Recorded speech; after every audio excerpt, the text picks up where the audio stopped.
तो hey everyone, आज का जो ब्लॉग है वो बेहद ही खास है क्योंकि आज मैं जाऊंगा भगवान लक्ष्मी नारायण जी के पास।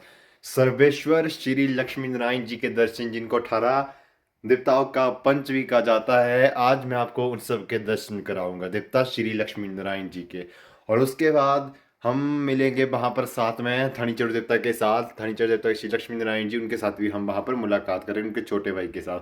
फिर वहीं से मैं निकलूंगा आज कॉलेज के लिए, या तो मैं खराड़ वैली जा रहा हूँ जहाँ तो मेरा जजमेंट है, आज मैं कुल्लू खराड़ वैली की ओर निकलूंगा, पर पता नहीं अभी। तो बस मैं आपको सबसे पहले सर्वेश्वर श्री लक्ष्मी नारायण जी के दर्शन कराऊँ क्योंकि मैं सजा प्रिया उसका बर्थडे आज। तो चलते हैं दोस्तों, ओके। बाकी आप सब बने रहिए मेरे साथ और जुड़े रहिए ब्लॉग के साथ और देखते रहिए। हम इसके बाद सर्वेश्वर श्री लक्ष्मी नारायण जी के पास जाएंगे। तो मेरे आराध्य देव भी है। तो साथ में एक बात मैं आपको सभी को बता दूं कि मेरा भी कल बर्थडे है 26 तारीख को, तो आज 25 तारीख है। तो मैं आपको थोड़ा बहुत पहले अपने घर का थोड़ा दृश्य दिखाता हूँ, तो उसके बाद हम निकलेंगे जस्ट। तो मैं आपको थोड़ा बहुत दिखा देता हूँ घर का जो है। तो सबसे पहले आप सभी यहाँ पर देख सकते हैं, ये जो लकड़ी की पूरी यहाँ से फिटिंग की गई है, ये बहुत ही खूबसूरत तरीके से की जाती है। देखिए, ये पूरी फिटिंग जो है वो लकड़ियों की गई है। और साथ में अगर आपको मैं ऊपर दिखा दूं, तो यहाँ पर भी लकड़ी की गई है। यहाँ देखिए, ये भी पूरी लकड़ी की गई है। और साथ में अगर आपको बता दूं तो यहाँ पर सीमेंटेड देखो सारा, ये जो फिटिंग जो लकड़ी की जाती है, क्योंकि पहाड़ों में अक्सर लकड़ी जाती है, जिसका लकड़ियों से की जाती है। और यहाँ की जो खूबसूरती है, अक्सर जो खूबसूरती है पहाड़ों की, वो यही होती है, लकड़ी के घर जो है वो बहुत ही खूबसूरत लगते हैं। और साथ में मैं आपको अपने छोटे भाई को दिखाता हूँ। यहाँ पर हमारा मोहित है, ये हंस रहा है, इसको थोड़ा मजाक लगा, पर कोई बात नहीं।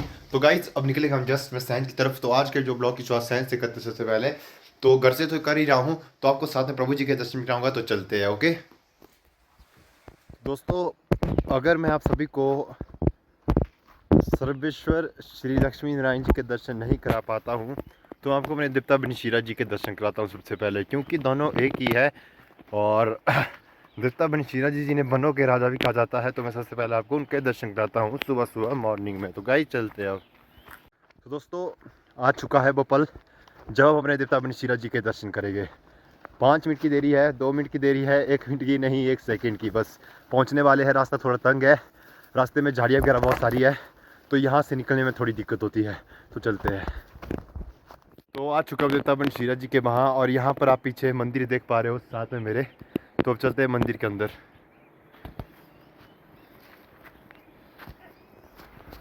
तो यहाँ से ऊपर जो है फूलों की क्यारियाँ वगैरह, तो फूल वगैरह तो यहाँ ख़त्म ही हो गए हैं, तो एक ये निकला हुआ है पौधा, बाकी यहाँ पर सारे समाप्ति है।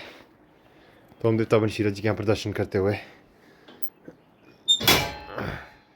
तो आप सभी को मालूम होना चाहिए, जो देवता बनशीरा जिन्हें बनों के राजा भी कहा जाते हैं, तो यहाँ पर हमारे देवता बनशीरा जी, आप इनके दर्शन कर सकते हो प्रभु जी के। तो ये भी एक सर्वेश्वर श्री लक्ष्मी नारायण जी के जो है दीर्घकारी माने जाते हैं, और साथ में इन्हें जो है समस्त वनों का राजा भी कहा जाता है। तो ये देवता जी जो है वो टॉप पर आते हैं, सबसे बड़े हैं, क्योंकि देवता बनशीरा जी हादे देवता हादे राक्षसी माने जाते हैं। तो इनकी जो पावर है उसका अंदाज़ा कोई नहीं लगा सकते हैं। और इसके अलावा मैं आपको थोड़ा बहुत और भी दृश्य में दिखाऊंगा, जहाँ तक मैं हो सकूँ वहाँ तक आपको दिखाऊंगा। पर कोशिश करता हूँ मैं ब्लॉग ज़्यादा से छोटा बनाता हूँ, बड़ा ब्लॉग नहीं लेने की कोशिश करता हूँ। तो देवता बनशीरा जी आप सभी पर अपनी कृपा और आशीर्वाद बरसाए रखे। और साथ में यहाँ की जो चित्रकारी जिन्होंने की है, तो आप देख सकते हैं यहाँ पर चित्रकारी मैं आपको दिखाता हूँ सही तरीके से। यहाँ पर दोस्तों ये भगवान विष्णु जी की जो चित्रकारी की गई है, और इसके अलावा यहाँ पर भगवान शिव जी है, और नीचे हमारे देवता बनशीरा जी है, जिनके आप दर्शन कर पा रहे हो। देवता बनशीरा जी सभी पर अपनी कृपा को बनाए रखे, आशीर्वाद को बनाए रखे, और सभी पर अपनी कृपा बरसाए रखे, और सहायत माँ जोगणी भी है यहाँ पर। और इसके अलावा वहाँ पर आप देख सकते हो पितृ देवता जिनके बनाए गए। असल में देवता बनशीरा जी पहले यहाँ पीछे रहा करते थे, झाड़ियों के बीच में पेड़ था यहाँ पर बहुत बड़ा, तो उसको काट दिया गया है क्योंकि मंदिर का निर्माण किया गया उसके बाद। तो देवता बनशीरा जी को जो है वो मंदिर में रखा गया, ओके। तो दोस्तों, अब मैंने आपको देवता बनशीरा जी के दर्शन करा दिए हैं, तो इसके बाद हम निकलेंगे कहीं और के लिए, और खास व्यू ढूंढने की इसका कोशिश करेंगे, कुछ नया ढूंढने का। तो चलते हैं अब, ओके। तो अभी मुझे घास के लिए जाना है, तो वहाँ पर भी आपको मम्मी जी वगैरह से मिलाता हूँ। तो चलते हैं। मेरी मम्मी ज़्यादा बात नहीं करती है, बहुत शर्माती है, फिर भी कोशिश करेंगे उनसे बात करने की। तो चलते हैं दोस्तों, मेरा जो खेत है वो देवता बनशीरा जी के साथ ही है, तो अब चलते हैं मम्मी के पास। आपको मैं अपनी मम्मी से मिलाऊंगा, लेकिन मेरी मम्मी जो है वो बहुत ऊपर चले गए हैं, तो मैं रहने नहीं देता हूँ। तो मैंने घास उठा दिया है, और मैं निकल रहा हूँ घर की तरफ। तो चलते हैं अब। तो हाँ दोस्तों, मैं हूँ अब सैंज वैली के अंदर। मैं आपको सैंज वैली दिखाता हूँ। तो अब ब्लॉग यहीं पर समाप्त होगा, क्योंकि मैंने आपको देवता बनशीरा जी के दर्शन करा दिए। सर्वेश्वर श्री लक्ष्मी नारायण जी के दर्शन मैं आपको नहीं करा सका। तो मिलते हैं अब नेक्स्ट ब्लॉग में, और बने रहिए मेरे साथ। इसी के साथ जय हिंद जय भारत एक बार फिर से।